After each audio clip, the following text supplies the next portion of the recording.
Why and how should recovery be the number one priority in our family? Starting Okay. hot right out the gate. Yeah. When we came into the program, I wanted to save my son's life. That's what I wanted to do. It was all about him. I had no idea that I was going to be working on myself and that things would change for us, beginning with me. And that took a while to surrender to that. But number one priority, I followed the steps, the parent manual that I received. I made it a priority because no one else in my family or friends could really understand what we were going through. So I knew that Thanksgiving and all the holidays and all the things, life as I knew, would have to stop for a moment and maybe not forever. And obviously it has not been forever, things did change. But that I would have to make Cornerstone a priority because I wasn't going to be able to help my son if I didn't do that. So we stopped everything but Cornerstone. Vacation went away, everything went away. It was Cornerstone 100%, surrounded myself with parents, and that support group attended all the meetings. You have to make it a priority. If you don't, you're not gonna be able to learn or make it a focus. So, and life does eventually, hopefully, go back to normal somewhat, but for now, Cornerstone should be a priority to help with your crisis. Cool. So to kind of echo what Jackie said, when we came here, our family was kind of falling apart, and our daughter was on a trajectory. I can't say where it would have headed, but it's not where she is today. And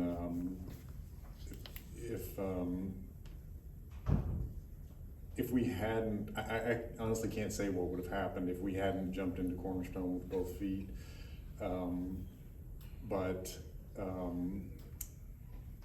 we decided that Cornerstone and recovery and our daughter's health should be priority number one, which is kind of presupposed in the question. And the how of that is that Jackie said the word surrender, and that's it. That's perfectly it. We surrendered. We trusted the program. We surrounded ourselves with people that had what we wanted, and we did the work, and it took surrender to do that. Working your steps is not easy. It is sometimes grueling, but it really, in my case, it paid off, and that's why to this day we're still maybe not as immersed in it as we were at one point in our lives, but it's still absolutely a part of our daily lives and part of our language, and we're empty nesters now. My wife is here somewhere. We're empty nesters now, so life is just parties and easy times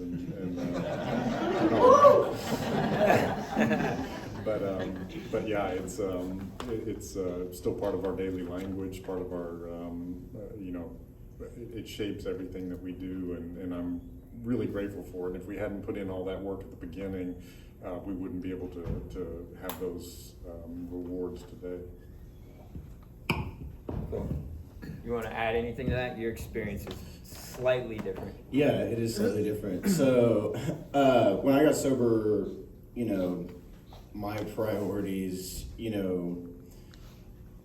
pretty much my entire time in Cornerstone, my priorities when it came to recovery were not aligned with my parents. So my mom did Al-Anon for 10 years when she was married to my dad, and my stepdad got sober in 1985 when he was 17, so they thought they knew recovery, I know how to raise my child, I'm not going to be told by Joe or, anyone else, how to enforce rules or shots or boundaries or anything like that in my household. And it led to me getting told one thing and then getting told another thing whenever I went home, where in Cornerstone it's sticking with winners and showing up and like going to satellite and the meetings and the functions and stuff like that.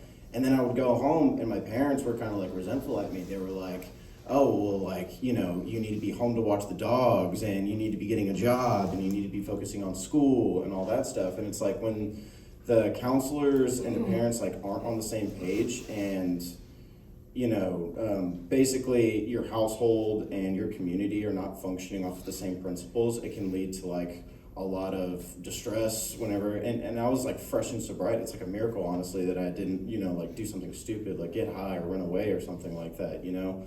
And it put a lot on me to kind of figure that out for myself, you know, which led to like a lot of failures that, you know, a lot of them could have been prevented if, you know, my parents, you know, kind of were on board with like some of the principles. I would have had like more accountability at home.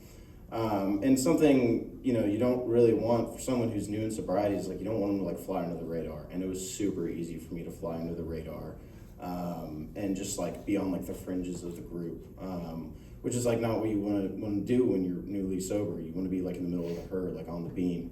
And my parents, again, weren't on the same page, so they were cool with that. They thought everything was fine, you know. So that's just some of the examples from my own experience, how like the number one priority, you know, should be recovery, and the counselors and the parents, you know, should be on like the same page.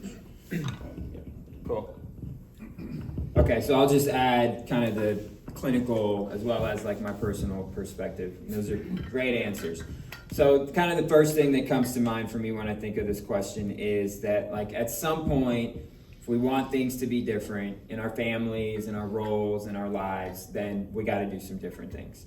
You know, nobody ever like shows up to Cornerstone or calls me on a winning streak. Everybody is in a place of distress, you know, not in a great spot. A lot of times have been to other places or tried other methods and it hasn't worked or been effective for whatever reason. So coming into recovery and putting all of our effort and energy on like the stabilization, you know, we're kind of like a triage unit. You know, we're not worried about the surface level like flesh wounds right now. Like we're in like open heart surgery. And so we've got to really be focused and have all of our energy and effort on the most important things, you know, and it's also like some of it too is like being ready for some short-term pain for what hopefully will be some long-term gain. You might miss out on a great Christmas this year or the vacation this year, but we're working on the next 30 Christmases, you know, the next 10 vacations. And so, and also just from my own personal perspective in my recovery, that anything that I've really put ahead of or above my recovery, I've almost always lost whatever that thing was. And I was never really able to do that thing, whatever that may be, whether that was school or job or girl or whatever I was putting above my recovery, was never able to do that well. So when I'm focused on my recovery and I'm getting stabilized, then that enables me to do all of those other things, because recovery is really designed to enable me to have a life, not necessarily to be my life. It just kind of ended up being my life, but I'm kind of the anomaly. So yeah, that's all I got.